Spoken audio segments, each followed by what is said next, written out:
మీరు ఆయనతో కలిసి పాడిన ఆ డ్యూయెట్ మీ మీ మీ వర్షన్ పాడతారా? పాడతానండి. ఓ సొగసరి ప్రియలాహిరి తొలకరి వలపుల సిరి ఓ గడసరి తెలిసెను మరి పరువపు శరముల గురి నువ్వే రమ్మంటావు వస్తే పొమ్మంటావు నన్నే ఇమ్మంటావు పోయి మరి వస్తే ముద్దంటావు హద్దే దాటేస్తావు నన్నే ఇమ్మంటావు పోయి మరి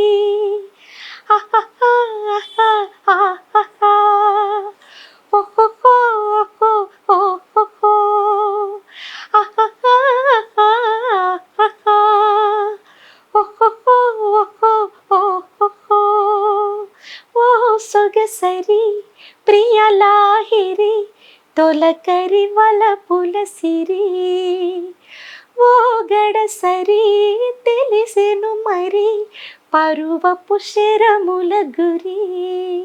ఈ పాట వారితో కలిసి పాడానండి. మీరు అది అన్నారు ఆహాహా ఓహో అనేది ఆయన అంటాం మీరు అంటాం పక్క పక్కనే. చాలా అంటే చాలండి. అది అంతా కూడా మన రఘు కుంచే గారు దగ్గరుండి పదాలన్నీ నేర్పించి ఇది ఎలా పలకాలి, ఇది నువ్వు పాడతావు బేవమ్మా, నువ్వు భయపడకు బేవమ్మా, నువ్వు పాడతావు బేవమ్మా అంటే ఆ రోజులు మళ్ళీ గుర్తుకు మీరు తెచ్చారు సార్. మీ ఛానల్కి చాలా చాలా ధన్యవాదాలు. మీకు మళ్ళీ మళ్ళీ నా గతానికి నన్ను తీసుకెళ్ళినందుకు చాలా సంతోషం. అంటే నాకు లోపల నుంచి కన్నీళ్ళు వస్తున్నాయి కానీ ఆపుకుంటున్నాను, నేను ఆపుతున్నానండి. ఎందుకంటే 6 సంవత్సరాలు అయిపోయిందండి నేను వైరల్ అయ్యి. ఈ 6 సంవత్సరాల నుంచి మధ్యలో కొన్ని కష్టాలు కన్నీళ్ళు అన్నీ సవి చూశానండి. మంచి చెడులన్నీ నేర్చుకున్నాను. ఒక మనిషిగా నేర్చుకున్నానండి. అమాయక అప్పుడు ముందులంటే ఇప్పుడేమి నాకు తెలివి వచ్చేసిందని లేదా నేను ఏదో చేసేసానని కాదు కానండి, ఒక అమాయకమైన ఒక మనిషిని ఆ మట్టిలో తీసుకొచ్చి గట్టెక్కించి దాన్ని శుభ్రం చేసి ఒక మట్టిలో మాణిక్యాన్ని శుభ్రం చేసి దానికి ఒక చీర కట్టి దాన్ని ఒక మెరుగుదిద్దు తెచ్చి ఒక అందలాన్ని ఎక్కించి ప్రపంచానికి చూపించారు అంటే ఇంకంతకంటే ఏం కావాలండి నాకు. నాది కోరుకున్న జీవితం కాదు, నేను ఇది కావాలని కృషి పట్టుదలతో చేసింది కాదు. నా గొంతును పట్టి ఇంత దూరం తీసుకొచ్చి ఇంత మంచిది చేశారంటే ఇది చాలండి నాకు. మీరు అసలు ఊహించుకోలేదు ఎట్లా అసలు ఎట్లా ఊహించుకోలేదండి సార్. వెళ్తాను హైదరాబాద్కి వెళ్తాను ఇట్లా సినిమాకి పాటలు పాడతాను అసలు ఏమీ ఊహించుకోలేదండి. అందరూ సపోర్ట్ చేశారండి. అంటే పాట ఇవ్వడం ఇవ్వకపోవడం అనేది నా గొంతు ఒకవేళ ఆ పాటకి నచ్చొచ్చు నచ్చకపోవచ్చు అండి, లేదా ఇప్పుడున్న పరిస్థితులను బట్టి ఎక్కువ సింగర్స్కి ఎక్కువ ఇప్పుడు నాకు నా వయసుకి నేను ఇప్పుడు వచ్చిన దానికి నా వయసుకి ఒక పావచ్చేమో కానీ కుప్పలుగా ఇప్పుడు సింగర్స్ బయటపడుతున్నారు. దీనికి వయసుతో సంబంధం లేదు, కాకపోతే మీరు ఈ మధ్య కాలంలో వచ్చారు కాబట్టి మీ వయసు కొంచెం మిగతా వాళ్ళతో పోలిస్తే ఇప్పుడు వచ్చే యంగ్ సింగర్స్తో పోలిస్తే మీ వయసు ఎక్కువ కావచ్చు, కానీ మీరు చెప్పాలంటే చాలా మంది కంటే జూనియర్ కిందే లెక్క. అంటే ఇప్పుడిప్పుడే వస్తున్నటువంటి ఒక కొత్త వాళ్ళ కిందే లెక్క కదా మీరు. సో కాబట్టి మీరు బాగా సీనియర్ అయిపోతే ఆమె సీనియర్ అయిపోయిందిరా, సో కొత్త వాళ్ళకి అవకాశం ఇవ్వాలి అని అనుకోవచ్చు. కానీ మీరు కూడా కొత్త వాళ్ళే కదా ఇండస్ట్రీ. ఆహా యాప్లో చాలా మన ఒక యాప్ వచ్చిందండి, అది నేను ఛానల్లో చూస్తున్నాను మన టీవీలో. అది అదే మంచి మన ఉన్నారు సింగర్స్ చాలా మంది. ఇండియన్ ఐడల్ లాగా తెలుగు వచ్చింది కదండి. అంటే మా వయసు వాళ్ళకి కూడా ఏమైనా పెడితే అవకాశం ఇస్తారని మన ఛానల్ ద్వారా చెప్తున్నాను. పిల్లలు మంచిగా పాడుతున్నారండి. అవును, అప్పుడు చిన్న పిల్లలతోటే తమన్ గారు చేపిస్తున్నారండి పాటలు. తమను, గీతా మాధురి, అతను కార్తీక్ వింటున్నానండి. అసలు చెవులు రాత్రి కూడా మా బాబు ఇప్పుడు తమ్ముడు కూడా 1:30 వరకు అది చూస్తుంటే ఎంత చక్కటి పాటలు వింటుంటే పాడేటోళ్ళకి కూడా మనసు అనిపిస్తుంది కదండి. అంటే వాళ్ళు కూడా ముందు ఒక పరీక్ష పెట్టి స్క్రూటినీ అంటారు కదా, అది చేసి అందులో సెలెక్ట్ అయిన వాళ్ళనే కదా ఇక్కడికి తీసుకొస్తారు. అవును అవును.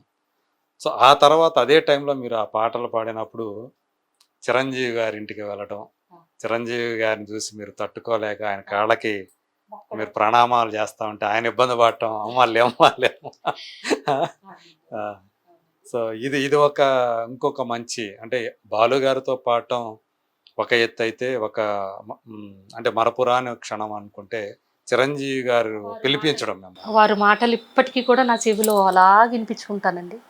ఆ వీడియోలు మాట మాటికి నేను ఇన్నాళ్ళు గడిచినా రోజుకొచ్చి ఒక 4-5 సార్లన్నా చూస్తాను ఆ వీడియో. ఓకే. ఎందుకంటే ఆయన నన్ను మాట్లాడే మాటలు, అమ్మ అమ్మ అమ్మ అని పిలిచే పిలుపు ఇప్పటికీ కూడా నేను చూస్తూ నిద్ర పట్టదండి నాకు చూడకపోతే. ఓకే. ఇప్పటికీ ఆ అన్న నన్ను అవి చూసుకొని మురిసిపోతుంటారా? అమ్మ అమ్మ అని పిలవడం, ఆ సార్ నన్ను అమ్మగారు, మన సురేఖ అమ్మగారు ఇలా నన్ను ఇలా జబ్బ మీద వాలడం, అమ్మ నాకు ఇచ్చిన కానుకలు, వారిచ్చిన ఆదరణ ఇప్పటికీ నేను అసలు నేను చీర సారా పెట్టారు. పెట్టారండి. ఇప్పుడు చూడకుండా అయితే నిద్రపోనండి, అంత ఇష్టం నాకు. మొట్టమొదటే నాకు చిరంజీవి గారు అంటే వీరాభిమాని నేను. ఆయన సినిమాలు చిన్నప్పటి నుంచి కూడా చూసి పెరిగిన వాళ్ళం మేమందరం కూడా, మా ఇంట్లో వాళ్ళందరం కూడా. మన అభిమానం ఎక్కువగా ఉంటే ప్రతి సినిమా చూస్తాం. అవునండి.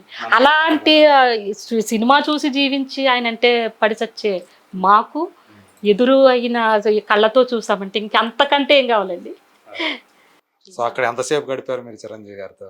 ఒక 3 గంటల సేపు ఉన్నామండి ఇంట్లో. 3 గంటల సేపు మీకోసం స్పెండ్ చేశారు ఆయన? 3 గంటల 3 గంటల సేపు కంటే ఇంకా ఎక్కువే ఉండొచ్చు టైం.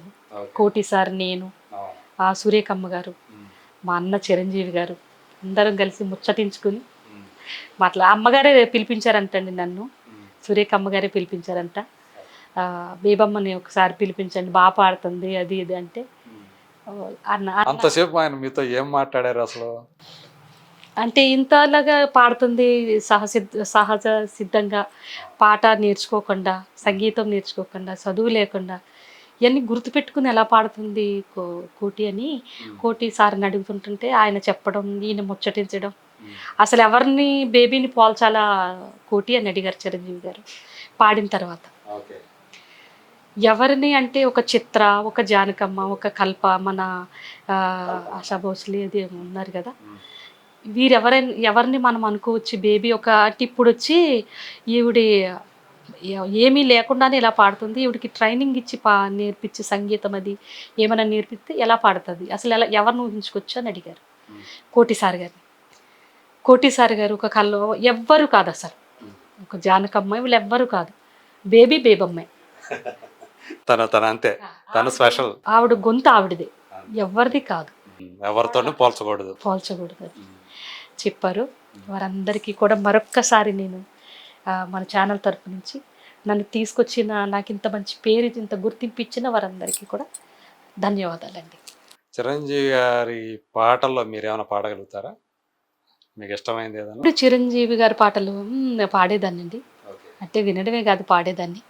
అంటే మీకు చదవటం రాదు కదా? అవునండి. కేవలం విని పాడేదాన్ని, పాడటమే కదా. సో అంటే దాని యొక్క జ్ఞాపక శక్తి కూడా బాగా ఎక్కువ ఎంత ఉండాలి మీకు? చాలా మంచి, అంటే నాకు ఇప్పుడు కొత్త పాటలు అంటే నాకు అంతగా ఇష్టం ఉండదండి. అందులో సంగీతము అని ఏమైనా మంచిగా పాడేలాగా అనిపించదు నాకు ఇప్పుడు వచ్చే పాటలు. అంటే ఇప్పుడు కూడా మెలోడీ పాటలు, మెలోడీ అంటే నాకు చాలా ఇష్టం అండి. ఇంకా అలాగే అలవాటు అయిందేమో అండి, నాకు తెలియదు. ఇప్పుడు వచ్చే పాటలు అంటే తీయడం కాదు కానండి, నాకు ఇష్టం ఉండదండి. అప్పుడు పాడే పాటలు చక్కటి పాటలండి. అప్పుడు మరి అప్పుడు అంతా ఏంటంటే సాహిత్యం బాగా వినిపించేది కదా ఉంటుందండి.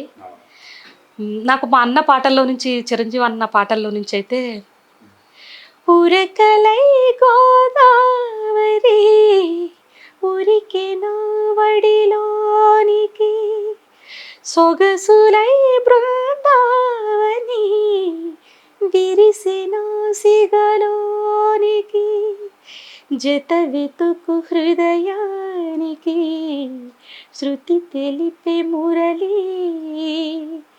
సిగురాకు చరణాలకి సిరిమూవరవలి, రసమయం జగతి. ఈ పాటలు అసలు